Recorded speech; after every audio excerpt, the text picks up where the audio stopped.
noticed that I can't even see you, but hello. You're great. And it's not often that I get to say this kind of thing to your kind of people. But you're quite like a white chappie called Sandy. Quite often, people go to me, oh, you're like a brown McIntyre. And I go, what? But no, it's brilliant. I loved it. Obviously, because I've never seen you perform before, and never done apart from the pat-up thing. Let's not get into that, because it's about comedy. Hello. Yes, and you're going to find a recurring theme tonight with all the Monkeyshine performing. A big sentiment which you felt with Gavin. It is the last Monkeyshine Reloaded. We've all prepared material about how it's the last Monkeyshine Reloaded. Because it is, for us. It's the last chance we get to make you laugh for free, at least. And it's a great week for laughs, though, because it's the last week of term, and people are pretty sort of pumped because they get to finish everything. There's people who've come up to me and gone, "Oh my God, Guy, it's over. Everything's over. I'm done. I've only got one assessment left. Everything is done. I get to just go home and sleep. I get to go out and drink. I get to do everything I want to do." And to those people from the very bottom of my heart, I say, fuck off.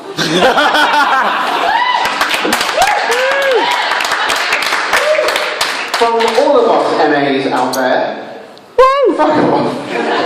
Because we have a dissertation that's due in at the end of August. That is correct. It is in fact due in on noon on September the 1st. I'm not looking forward to that day at all. But but it is a big deal. It's the last week. I realised on Monday that I had my last lecture. What I didn't realise until a few days later was it was actually my last lesson, my last class in the education system ever. I mean, we spent the entire lesson watching Bill Hicks. But that's kind of how I wanted to go out. It's one of those things. I've got this abundance of information and wisdom from about 16 years of school time, at least of remembering school time. And I can say with confidence now that you do not piss off Miss Carter Esdale from year 11. Because it's what you don't piss off any teacher, but she has a class eye. So when she tells you off, she in fact tells the door off about how badly you've been missing homework, how much I do for this class, and you're thinking, I don't want to be you, my wooden friend. And also, I've learned that no matter how funny you find it, you do not laugh at Dr. Adagoki's accent.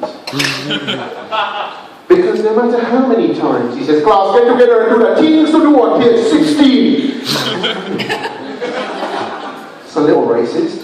But we were 11, so it's fine. And I've learned a lot of things on this course. There's a lot of things that you learn about stand-up that sort of frighten you or weird you out the first time you hear them. When a comedian is talking, when he aims for a laugh and he doesn't get it, comedians have a collective term for that. They call that dying. So you'll hear a discussion. Like tomorrow you'll hear a discussion. Oh, I was at Mungo's last night. There's a comedian up there. She just spent the entire time talking about how brown he was. And the fact that he has some white American girlfriend. Whoop-de-doo.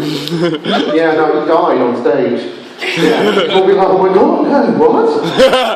But no, in fact it means that he just didn't get laughs. And what we're taught to do with that is if you die on stage, you pick yourself up in every way possible. You make sure that you rework that material, or you cast it aside, you work on new ones, just so you can make people laugh.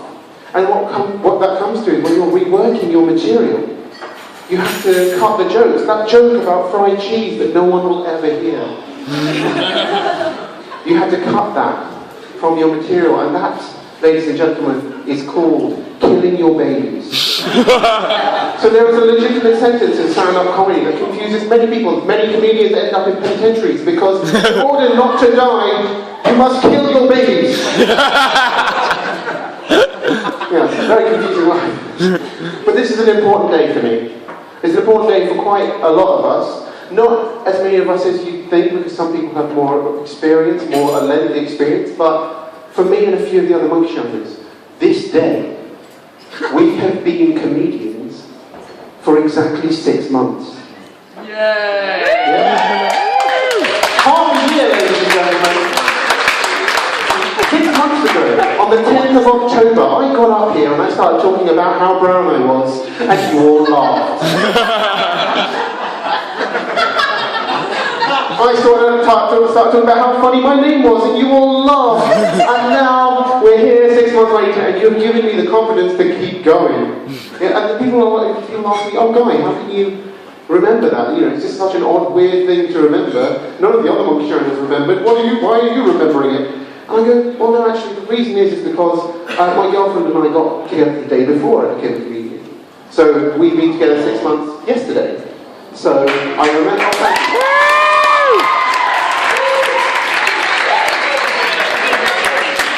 So it's something that I can easily remember. So when I get to a year's time, I'll be able to remember I've been a comedian for a year as well. And I can go up to people, and I can say to people that, you know, like, we can go out in public now and say that we're serious about each other. You know, that we're in a serious relationship. I can go up to a person and say, stand-up comedy and I are in a long-term relationship. We are serious about each other. We plan to go the distance. I will spend the rest of my life with stand-up comedy. I will spend every waking moment thinking about stand-up comedy. Sorry, Krista. I will sleep with thoughts of stand-up comedy. I will marry stand-up comedy. I can confidently say this about stand-up comedy. And we will have a love and hate relationship. Sometimes we will think nothing but good things about each other, and sometimes I will cast them aside and not touch stand-up comedy for weeks. But I promise that for at least once a week for the rest of my life, I will do stand-up comedy.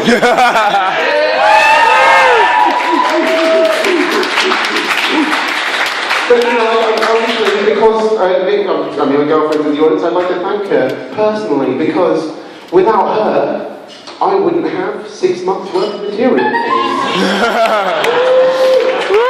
You know, before you, Krista, I was a man who sat in my room, ate grated cheese and watched porn. And when we got together, I realised that I would have to discard one of these things in a relationship to continue. But then I found out, after a long conversation with her, that she also likes cheese. So I'm allowed to be myself around.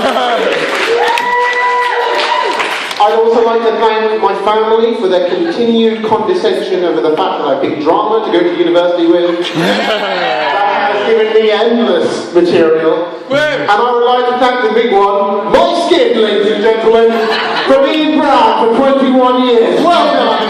Ending material, here I come. And I'd like to thank all of you guys in the same way that Kevin did. You have been brilliant. The people who've come every other week, every week, whenever, people who have seen me before and just laughed at my jokes. I'd like to thank you. I'd like to thank the comedians I've worked with. And for the very last time, unless you come to Last Stand,